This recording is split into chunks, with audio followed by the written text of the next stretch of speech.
I remember how the steam from the coffee curled between us that morning, rising into the air like a ghost trying to deliver a message I wasn't ready to hear.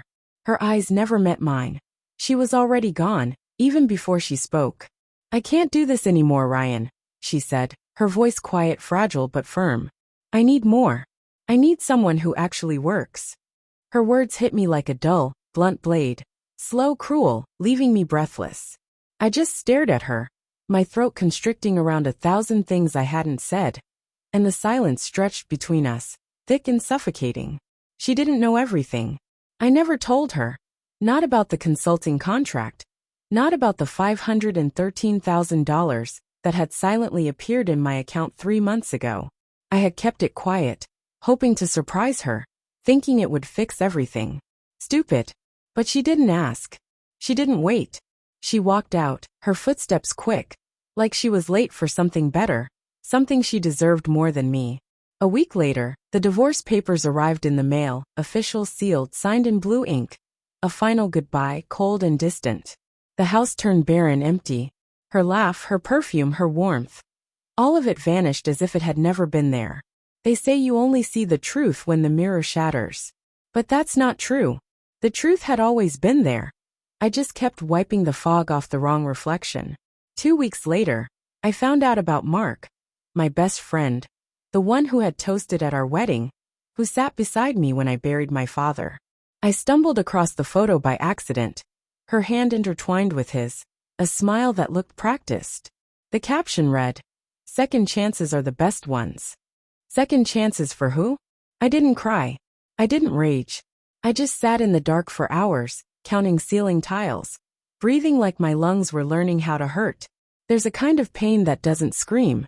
It just hums under your skin, waiting patient, a constant ache. I stopped answering calls.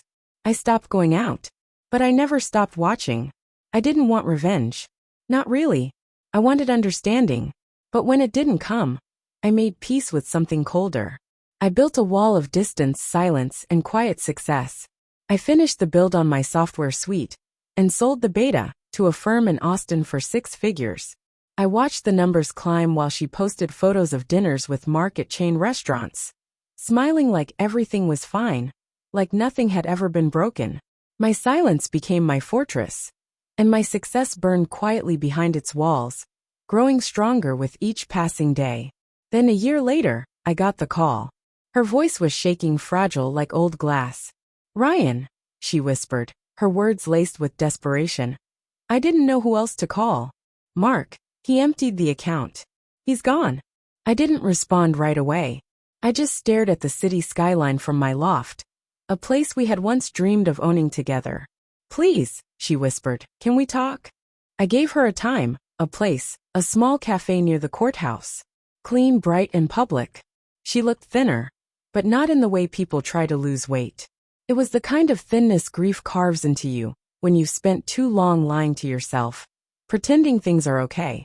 "Did you know?" she asked, her voice trembling, eyes swollen and red. "About you and Mark?"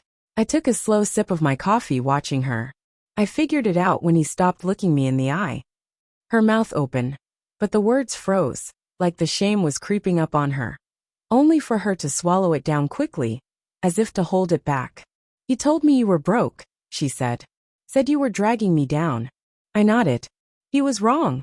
I slid a small stack of papers across the table, her divorce settlement. She hadn't touched a penny of what I made. I'd made sure of it. "That's what I earned the month after you left," I said, my voice steady. I didn't say anything, because I was building something that mattered. "I thought you wanted to build with me, but you were busy looking for shortcuts." She reached for the papers, but her hand froze halfway, suspended in the air. This time she didn't cry.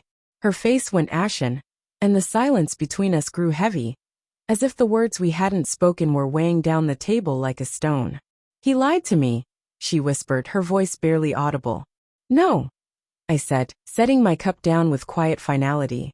"He told you exactly what you wanted to hear." I stood up, walking away before she could say anything else. There was nothing left for her to say. Some people need closure. I didn't.